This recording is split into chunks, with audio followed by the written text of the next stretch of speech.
আমাদের জীবনের গতি এক এক সময় এক এক দিকে যায়। অনেক সময় আমাদের মনের মধ্যে, কলবের মধ্যে আল্লাহ পাকের ভয় চলে আসে, নামাজের মধ্যে মন বসে, কোরআন তেলাওয়াতে জিকিরে মন বসে, ইবাদত করে মজা পাই, ঠিক কিনা?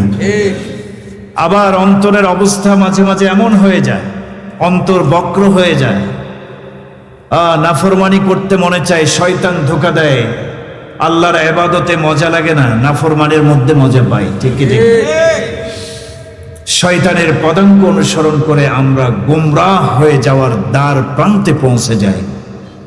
কোরআন আমাদেরকে ওই সময় হাতছানি দেয়, বিভিন্ন ভাবে কোরআন আমাদেরকে হাতছানি দিয়ে ডাকে, বান্দা জীবনের গতি যেদিকে যাচ্ছে নাফরমানির পথের দিকে যাওয়া যাবে না। নাফরমানির পথ তোমাকে জাহান্নামের দিকে নিয়ে যাবে, ফিরে এসো। কোরআন হাতছানি দিয়ে ডাকে। আল্লাহ কোরআনে বলেছেন, ইন্না হাযাল কুরআন ইয়াহদি লিল্লাতী হিয়া আকওয়াম। পৃথিবীর মানুষ, কোরআনের পথে আসো, কারণ কোরআন এমন এক পথের সন্ধান দেয়, দিশা দেয়, যেই পথ সোজা জান্নাত পর্যন্ত পৌঁছায় দেবে তোমাকে। সুবহানাল্লাহ।